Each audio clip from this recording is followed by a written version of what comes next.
अस्सलाम वालेकुम स्टूडेंट्स अपने प्रीवियस लेक्चर में हमने एक्सरसाइज 1.3 का क्वेश्चन नंबर 5 और 6 किया था। तो आज हम एक्सरसाइज 1.3 कंप्लीट करेंगे।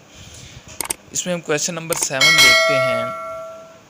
क्वेश्चन नंबर 7 में बेटा ये आपको नज़र आ रहा है, ये एक इक्वल मैट्रिक्स है। इक्वल मैट्रिक्स की डेफिनेशन मैंने आपको बताई थी, उसकी दो कंडीशंस अगर फुलफ़िल हो रही हों तो वो इक्वल मैट्रिक्स होगा। फर्स्ट कंडीशन ये है कि उनकी कोरेस्पोंडिंग वैल्यू सेम होनी चाहिए। दूसरा ये कि उनका ऑर्डर सेम होना चाहिए।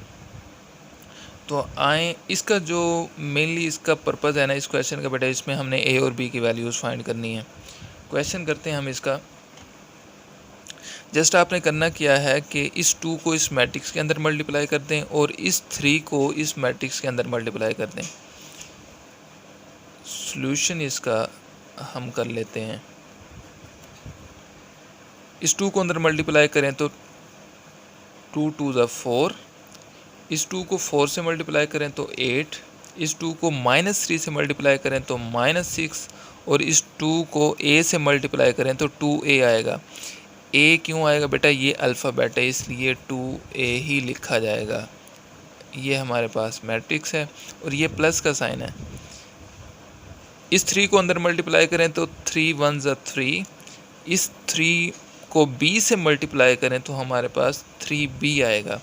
इस 3 को 8 से मल्टीप्लाई करें तो 24, इस 3 को -4 से मल्टीप्लाई करें तो हमारे पास क्या आएगा, -12 इज़ इक्वल टू, ये सेम ही लिखेंगे हम, 7 18 एंड 1। आगे सोल्व करते हैं। इस प्लस के साइन की वजह से हम देख सकते हैं कि इसका मतलब है कि ये दो मैट्रिक्स प्लस हो रहे हैं, तो हम इसे प्लस करेंगे। 4 + 3 कितना हो जाएगा हमारे पास 7, 8 + 3b इसको ऐसे ही लिखेंगे। -6 + 24 तो कितना आता है, प्लस का 18। 2a प्लस और ये माइनस क्या हो जाएगा हमारे पास, 2a प्लस माइनस माइनस होता है तो 12 आ जाएगा, इज़ इक्वल टू, ये सेम ही लिखेंगे हम, ये 1। बेटा इक्वल मैट्रिक्स मैंने आपको उसकी बताई है डेफिनेशन, उसी के मुताबिक अगर इसे सोल्व करें क्या होता है कि उनकी कोरेस्पोंडिंग वैल्यू सेम होती है। ये देखें, ये इसकी कोरेस्पोंडिंग वैल्यू है, ये सेम है 7 7। अब ये इसकी कोरेस्पोंडिंग वैल्यू है 8 + 3b इज़ इक्वल टू 10 हम लिख सकते हैं according two equal matrix.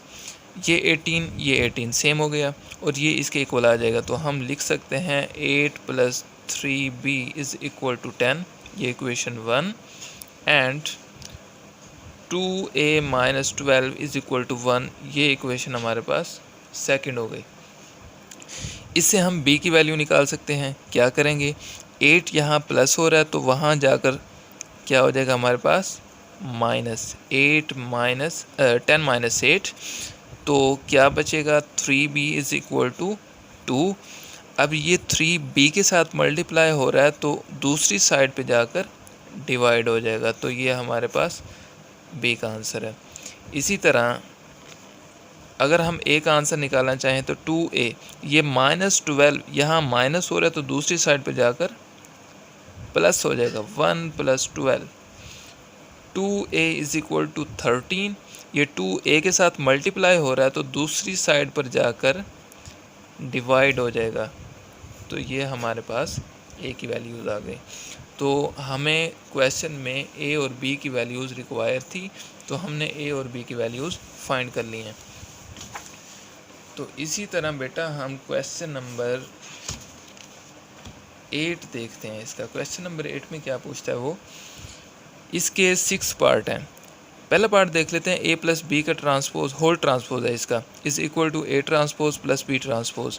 Simply आपने करना क्या है कि a + b दो मैट्रिक्स को सबसे पहले ऐड कर लेना, एक मैट्रिक्स आएगा तो उसका आपने क्या करना है कि ट्रांसपोज ले लेना है सिंपली। ये हमारे पास लेफ़्ट हैंड साइड हो गई। जो हमारे पास राइट हैंड साइड है उसका क्या करना है आपने, पहले तो आपने a का ट्रांसपोज लेना है फिर b का ट्रांसपोज। दो हमारे पास आंसर आ गए, उन दो मैट्रिक्स को ऐड अप कर लेंगे तो आपका लेफ़्ट और राइट का आंसर सेम हो जाएगा। सेकंड जो हमारे पास पार्ट है वो भी इसी तरह है, ये प्लस का साइन था, इसमें सब्ट्रैक्शन हो रही है सिंपली। थर्ड क्वेश्चन हम करते हैं A plus A transpose is symmetric.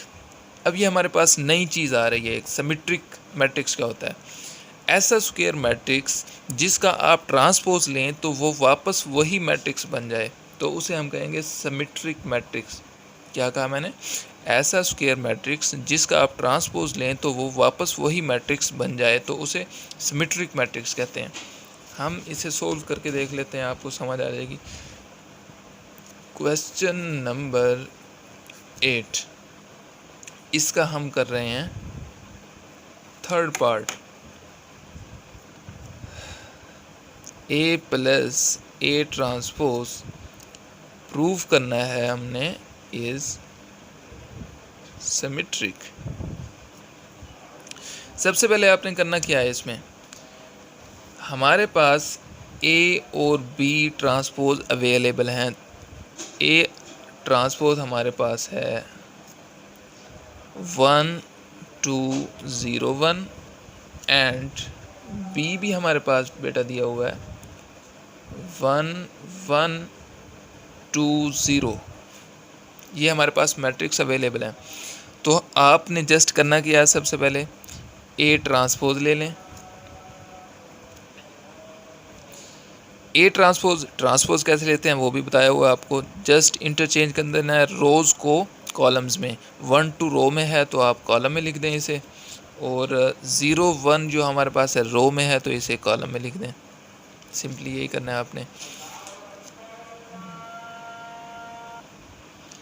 तो इसके बाद जस्ट आपने करना क्या है कि ए प्लस ए का ट्रांसपोज ले लेना है। ए ट्रांसपोज हम ले चुके हैं। आपने ये जो हमारे पास मैट्रिक्स खड़ा है इसके साथ इसको प्लस कर देना है। आए तो करते हैं हम 1 2 0 1, ये प्लस का साइन, ये 1 0 2 1, ये हमारे पास ये मैट्रिक्स आ गया ट्रांसपोज वाला। तो सिंपली हमने क्या करना है, इन्हें ऐडअप कर लेना है। 1 + 1 2, 2 + 0 2, 0 + 2 2, 1 + 1 2। तो ये हमारे पास आ गया ए प्लस ए ट्रांसपोज। अब हमने प्रूफ क्या करना है इसमें कि A plus A transpose is symmetric, कि अगर हम इसका दोबारा ट्रांसपोज ले लें इस होल का तो आंसर यही आना चाहिए, फिर ये प्रूफ होगा कि ये वाकई सिमेट्रिक मैट्रिक्स है। तो हम क्या करते हैं, ए प्लस ए ट्रांसपोज का होल ट्रांसपोज, मतलब इसका ट्रांसपोज लेना है हमने। ये 2 2 रो में है तो ये कॉलम में आ जाएगा, और ये भी सिमिलरली इसी तरह। तो हम आप देख सकते हैं ये दोनों सेम है। तो हम कह सकते हैं so A plus A transpose is symmetric. ये हमारे पास प्रूव हो गया बेटा। तो अब हम कर लेते हैं क्वेश्चन नंबर 4B। ये अब स्क्यू सिमेट्रिक हमारे पास एक नई टर्म आ रही है। ये था सिमेट्रिक। स्क्यू सिमेट्रिक क्या होता है? ऐसा स्क्वायर मैट्रिक्स जिसका ट्रांसपोज लें तो उनकी वैल्यूज़ के साइंस जो है ना वो चेंज हो जाएं। बस क्या कहा मैंने? ऐसा स्क्वायर मैट्रिक्स जिसका हम ट्रांसपोज लें तो उनकी वैल्यूज़ के साइंस चेंज हो जाएं, तो उसे कहेंगे skew symmetric matrix. Question number हम इसका बल्कि पार्ट कर लेते हैं, 6th पार्ट, लास्ट पार्ट है हमारा। 6th पार्ट कर लेते हैं हम इसका। क्या कहता है? B minus B transpose is skew symmetric.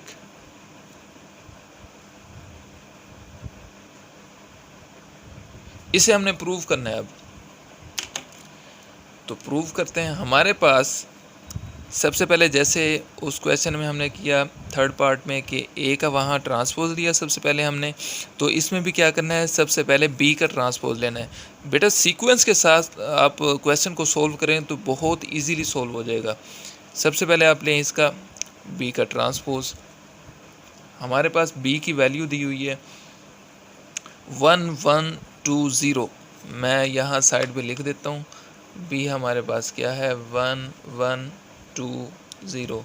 अब इसका ट्रांसपोज लें, 1 1 क्या है, रो में है तो इसे कॉलम में लिख दें, 2 0 रो में है तो इसे कॉलम में लिख दें। ये जस्ट हमारे पास क्या आ गया, बी का ट्रांसपोज आ गया। अब सेकंड स्टेप पे क्या करना है आपने, बी माइनस बी ट्रांसपोज, यानी इस बी जो मैट्रिक्स है हमारे पास उसको माइनस कर देना है इस बी वाले ट्रांसपोज मैट्रिक्स से। तो क्या लिखेंगे, B minus B transpose. B का हमारे पास जो मैट्रिक्स है वो मौजूद है पड़ा, तो जस्ट हमने क्या करना है, सब्ट्रैक्शन करनी है, 1 2 1 0 सब्ट्रैक्ट कर दें। 1 माइनस 1 कितना आया हमारे पास, 0। 1 माइनस 2 कितना आया, -1। 2 माइनस 1 प्लस का 1, 0 माइनस 0 0। ये हमारे पास आ गया बी माइनस बी ट्रांसपोज।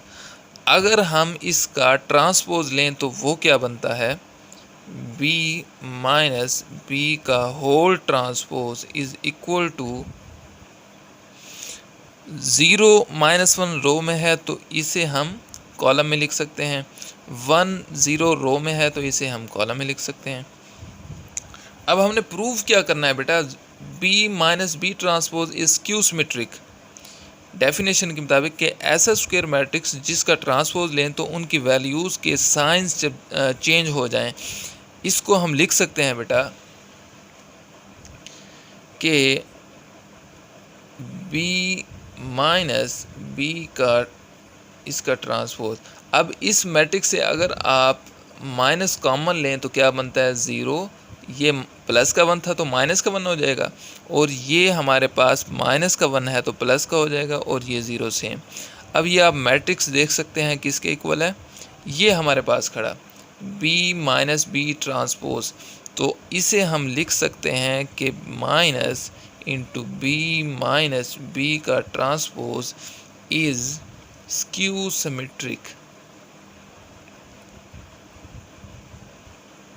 हमने प्रूव भी यही करना था बेटा, तो हम लिख सकते हैं यहाँ, सो बी माइनस बी का ट्रांसपोज इज स्क्यू सिमेट्रिक। ये माइनस क्या शो कर रहा है कि हमने इसकी डेफिनेशन में यही पढ़ा कि ऐसा स्क्वायर मैट्रिक्स जिसका हम ट्रांसपोज लें तो उनकी वैल्यूज़ के जो साइंस होंगे वो तब्दील हो जाएं, तो उसे हम स्क्यू सिमेट्रिक मैट्रिक्स कहेंगे। ये साइन यही शो कर रहा है। तो बेटा बाकी पार्ट्स भी इसी तरह है हमारे पास। अगर आपको किसी भी क्वेश्चन में कोई कन्फ्यूजन है, जैसे कि इसका 4th पार्ट है, 5th पार्ट है, या प्रीवियस भी कोई भी हमारे पास क्वेश्चंस हैं, तो आपको कोई भी कन्फ्यूजन है इस बारे में, आप मुझसे कमेंट सेक्शन में पूछ सकते हैं, मैं आपको उसका आंसर ज़रूर करूँगा। चैनल को सब्सक्राइब ज़रूर करें। नेक्स्ट लेक्चर तक के लिए अल्लाह हाफ़िज़।